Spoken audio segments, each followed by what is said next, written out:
Hello বন্ধুরা, আমি আবার হাজির হলাম আপনাদের সাথে।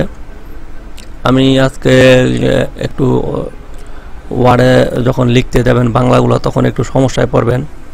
ওই সমস্যাগুলো সমাধান দেওয়ার আমি চেষ্টা করতেছি। কিছু কিছু সমস্যায় পড়বেন, অবশ্যই পর্বগুলো বড় হতে পারে। বড় হলো আপনারা অবশ্যই এগুলো মাথায় রাখবেন এবং এই সমস্যার সমাধান দেওয়ার আমি আপনাদের দেখাচ্ছি কীভাবে এটা সমস্যার সমাধান করতে হয়।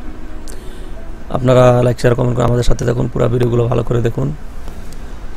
আমাদের একটা সিরিজ টিউটোরিয়াল আছে, এটা হচ্ছে MS মাইক্রোসফট অফিস ওয়ার্ডের উপরে।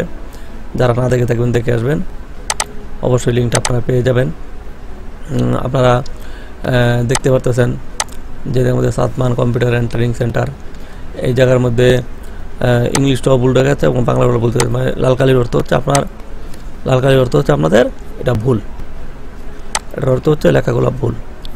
মানে আপনারা বলতে পারেন যে আমার নাম সাদমান, আমি এই জায়গার মধ্যে কীভাবে ভুল হলো, এটা তো সঠিক। আসলে সাদমান তো আসলে বাংলা নাম। এখন কম্পিউটার আসলে বাংলা বুঝে না, সে বুঝেছে ইংলিশ। ওই ক্ষেত্রে কম্পিউটার ধরে নেয় যে সবই ইংলিশ লেখা, বাংলা লেখায় যেমন নেই, এবং বাংলা লেখা সে বুঝে না, এটা ভুল দেখায়। এটার সমাধান আপনি কীভাবে করবেন? আপনি যদি চিন্তা করেন, এখন আমি যদি আপনার প্রিন্ট প্রিভিউ আপনাদের দেখাই, খেয়াল করুন, প্রিন্ট প্রিভিউ কিন্তু এর ভুলটা দেখাচ্ছে না, প্রিন্ট প্রিভিউ যা আছে তাই দেখাচ্ছে।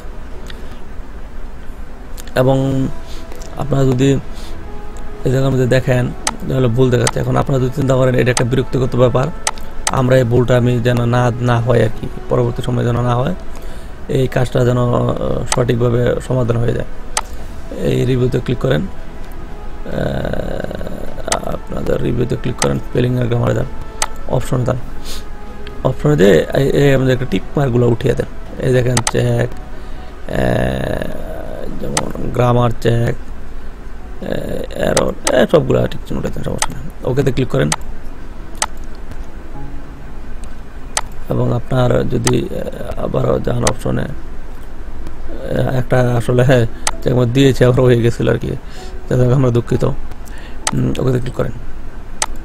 এখন দেখেন, এখন নিট অ্যান্ড ক্লিন দেখাচ্ছে। অর্থ হচ্ছে আপনার মানে যে সমস্যাটায় ছিলেন ওই সমস্যাটাকে অবশ্যই বেরোতে পেরেছেন।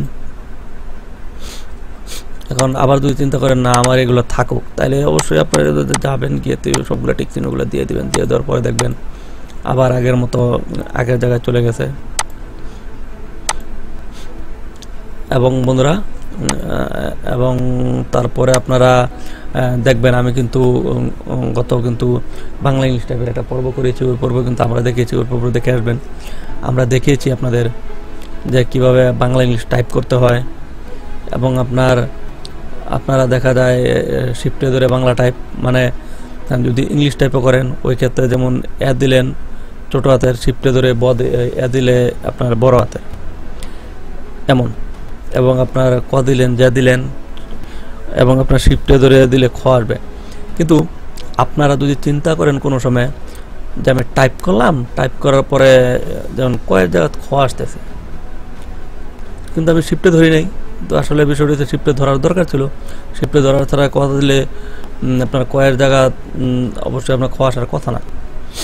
তাহলে আপনারা একটা জিনিস অবশ্যই মাথায় রাখবেন, কিবোর্ডের একটা কোডই আছে, ওটা হচ্ছে আপনার ক্যাপস লক নামে একটা কি আছে কোডের মধ্যে, ওটা আপনার কিবোর্ডের বাম সাইডে আছে।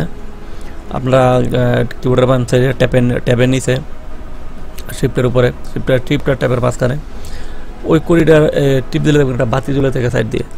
যদি দেখেন বাতিটা জ্বলানো অবস্থায় আছে, তাহলে অবশ্যই আপনার সরাই লিখলে সরাই আসবে, ক লিখলে খ আসবে। এবং যাই লিখবেন বড় অক্ষর, মানে অর্থ হচ্ছে এটা যদি আপনার বাতিটা জ্বলানো থাকে তাহলে সবসময় বড় অক্ষরগুলো সে দেখাবে, বড় হাতের অক্ষরগুলো সে দেখাবে। মানে ABCD যাই লেখেন সে কিন্তু বড় হাতের অক্ষরগুলো আসবে। অবশ্যই আপনার অক্ষরগুলো মানে এই ইয়াটা আপনার বন্ধ করে নেবেন। বন্ধ না করে নিলে আপনারা এটার একটা সমস্যায় পড়বেন।